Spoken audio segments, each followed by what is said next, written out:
লোকসভা কেন্দ্রের বিস্তীর্ণ এলাকা জুড়ে মায়েরা, দিদিরা, বৌদিরা, বোনেরা, ভাইয়েরা, শ্রমিক, কৃষক, ছাত্র, যুবক যারা ভোট দিয়েছিলেন, আজকে আপনারা বলেন যে 100 দিনের 2 বছর ধরে টাকা বন্ধ করে রেখেছে। আজকে আপনারা বলেন রাস্তার টাকা বন্ধ করে রেখেছে। আপনারা বুকে হাত দিয়ে বলুন তো 2019 সালে আপনারা নিজের বাড়ির অধিকারকে সামনে রেখে ভোট দিয়েছিলেন? মেদিনীপুরের মানুষ ভোট দিয়েছিল কি? রাম মন্দিরকে সামনে রেখে। আজকে ভারতবর্ষে রাম মন্দির হয়েছে 3000 কোটি টাকা খরচা করে, গরিব মানুষের মাথার উপর ছাদ হয়নি। শিলিগুড়িতে সভা করে ভারতবর্ষের প্রধানমন্ত্রী বলেছে যে কেন্দ্র সরকার নাকি বাড়ির টাকা দিচ্ছে আর রাজ্য সরকার নাকি সেই টাকা আটকে রাখছে। আমি আপনাদের এই মঞ্চ থেকে ভারতবর্ষের প্রধানমন্ত্রীর পদ, তার চেয়ারের প্রতি পূর্ণ সম্মান মর্যাদা রেখেই বলছি যে মোদিজি, পরের বার আপনি যখন বাংলায় আসবেন, গত 3 বছরে বাংলায় আপনারা হেরে যাওয়ার পর 21-22, 22-23 আর 23-24 অর্থবর্ষে যদি নরেন্দ্র মোদী সরকার প্রমাণ করতে পারে যে বাংলার 100 দিনে 10 পয়সা দিয়েছে আর আবাসের জন্য 10 পয়সা দিয়েছে, আমি তৃণমূলের হয়ে কোনোদিন সভা সমিতি করতে মাঠে নামবো না। এত বড় কথা বলছি। আপনারা শ্বেতপত্র প্রকাশ করুন না, কেউ তো বারণ করেনি। আপনি বলুন কোথায় যাবে। আমি এই মেদিনীপুরের মাটি থেকে চ্যালেঞ্জ করছি। বিজেপির ছোট বড় মাঝারি নেতা, আমার কোনো অহংকার দম্ভ নেই। বড় নেতা আসলেও আসতে পারে। যে আপনি একদিকে মাইক ধরবেন আর একদিকে খালি কাগজ দেখাবেন যে 3 বছরে আপনি বাড়ির কত টাকা দিয়েছেন।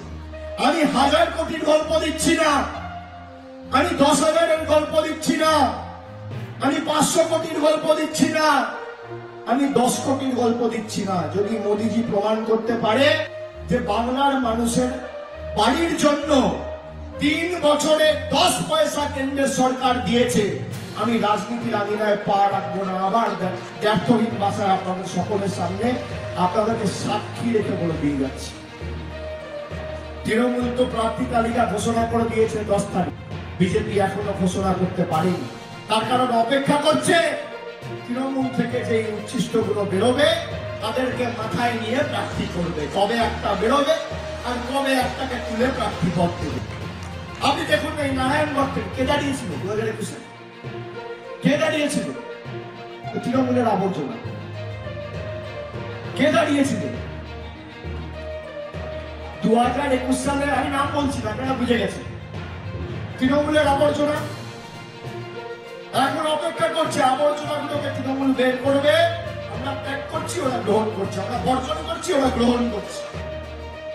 আপনি খালি শ্বেতপত্রটা আনুন যে 3 বছরে বাংলায় গোহারা হারার পর আপনি 10 পয়সা আবাসে দিয়েছেন আর মনরেগাতে দিয়েছেন 100 দিনে। যদি প্রমাণ করতে পারে, আমি তৃণমূলের হয়ে মানুষের কাছে সভা সমিতি করতে যাব না। এবার আপনারা বলুন কে সত্যি বলছে কে মিথ্যে বলছে? কার গ্যারেন্টি দেবেন, দিদি না মোদী? কি মায়েরা, কার গ্যারেন্টি দেবেন? যে আমার চ্যালেঞ্জ গ্রহণ করতে পারে না সে আপনাকে গ্যারেন্টি দেবেন কি? আমি তো বলছি খালি তথ্যটা আনুন, কাগজ শ্বেতপত্র প্রকাশ করুন। যে আমার চ্যালেঞ্জ গ্রহণ করার সৎসাহস দেখাতে পারে না সে আপনাদের গ্যারেন্টি দিতে পারে কি মায়েরা? দিতে পারে? তাদের গ্যারেন্টি নেবেন? যারা মহিলাদের সম্মান দিতে পারে না, যারা মানুষের টাকা আটকে রাখে, যারা বাংলায় হেরে গিয়ে বাংলার মানুষের বিরুদ্ধে যুদ্ধ ঘোষণা করে, তাদের গ্যারেন্টি নেবেন? জোরে বলুন কার গ্যারেন্টি, দিদি না মোদী? দুয়ার তুলে বলুন দিদি না মোদী?